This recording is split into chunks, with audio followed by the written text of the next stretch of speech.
Perkenalkan, nama saya Hilaria Ramia. Saya dari Prodi Pendidikan Biologi, kelas A16. Di sini saya akan menjelaskan tentang 7 sakramen dalam Gereja Katolik. Yang pertama adalah sakramen baptis. Adalah sakramen pertama yang diterima oleh seseorang yang hendak menjadi anggota Gereja Katolik. Sakramen baptis adalah sakramen pertama dalam inisiasi Katolik. Inisiasi adalah penerimaan seseorang masuk ke dalam atau menjadi anggota Gereja Katolik atau menjadi anggota kelompok tertentu. Pembaptisan membebaskan penerimanya dari dosa asal serta semua dosa pribadi dari hukuman akibat dosa-dosa tersebut, dan membuat orang yang dibaptis itu mengambil bagian dalam kehidupan Tritunggal Allah melalui rahmat yang menguduskan, rahmat pembenaran yang mempersatukan pribadi yang bersangkutan dengan Kristus dan gerejanya. Pembaptisan juga membuat penerimanya mengambil bagian dalam imamat Kristus dan merupakan landasan komuni persekutuan antara semua orang Kristen. Yang kedua, sakramen Ekaristi. Perayaan syukur atas kasih Allah Bapa lewat pengorbanan Tuhan Yesus Kristus dirayakan setiap kali kita mengikuti misa atau sakramen Ekaristi. Perayaan Ekaristi dapat mengingatkan kita pada malam perjamuan terakhir yang diadakan Yesus bersama-sama dengan para murid-Nya. Pada saat itu, Yesus mengambil roti, mengucap syukur, lalu memecah-mecahnya dan kemudian membagikan roti itu kepada para murid sambil berkata, "Ambillah, makanlah, inilah tubuhku."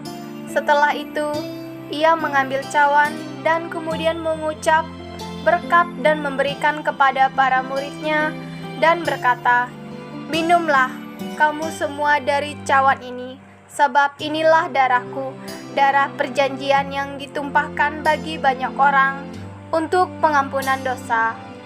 Perkataan dan tindakan Yesus menunjukkan bahwa ia rela mengorbankan diri untuk keselamatan dan kehidupan seluruh umat manusia tanpa terkecuali. Keselamatan diberikan Yesus tidak hanya untuk orang Katolik saja, tetapi untuk semua orang.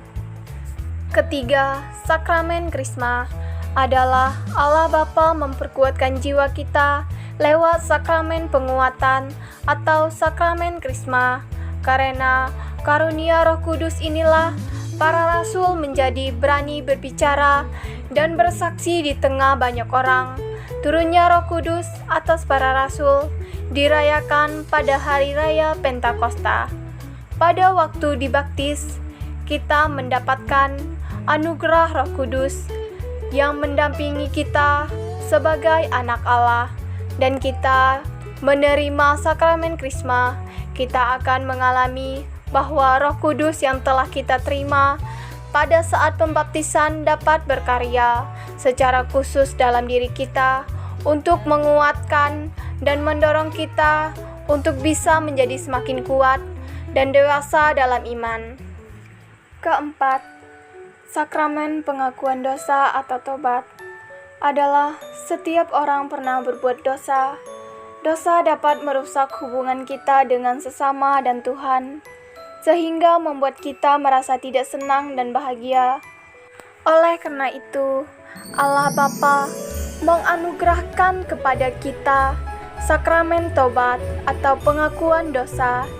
Di dalam sakramen ini, kita mengakukan dosa-dosa kita kepada iman, karena Yesus Kristus sendiri telah memberi kuasa kepada para imannya untuk melepaskan umatnya dari dosa setelah kebangkitannya. Melalui sakramen tobat, kita menerima pengampunan dosa dari Allah Bapa beserta rahmat-Nya yang dapat membantu kita untuk menolak godaan dosa di waktu yang akan datang, sehingga menjadikan hidup kita lebih damai. Kelima, sakramen perkawinan. Dalam perjalanan hidup manusia, sebagian besar orang dipanggil untuk hidup rumah tangga.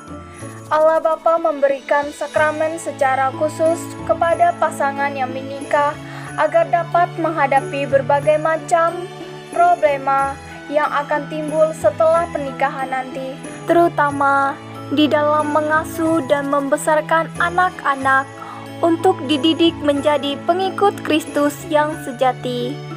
Dalam sakramen perkawinan terdapat 3 pihak yang terlibat, yakni mempelai pria, wanita, dan Allah Bapa itu sendiri. Keenam, sakramen tabisan atau imamat adalah para iman, orang yang dipanggil secara khusus oleh Tuhan Yesus untuk menjawab panggilan Tuhan tersebut. Maka mereka harus mengikuti pendidikan di seminari menengah, serta menjalankan masa orientasi di pastoral di tengah umat. Setelah menyelesaikan tahap pendidikan tersebut, mereka ditabiskan oleh uskup untuk menjadi seorang imam. Pada saat ditabiskan, itulah mereka menerima sakramen imamat dengan mengucapkan janji untuk taat kepada pemimpin gereja, untuk hidup miskin dan selibat, yaitu tidak menikah. Ketujuh, sakramen pengurapan orang sakit adalah sakramen penyembuhan yang kedua setelah sakramen tobat. Dalam sakramen ini, seorang imam mengurapi si sakit dengan minyak yang khusus diberkati untuk upacara ini. Pengurapan orang yang sakit dapat diberikan bagi setiap umat beriman yang berada dalam bahaya maut yang disebabkan sakit atau lanjut usia. Sekian penjelasan dari saya ucapkan terima kasih.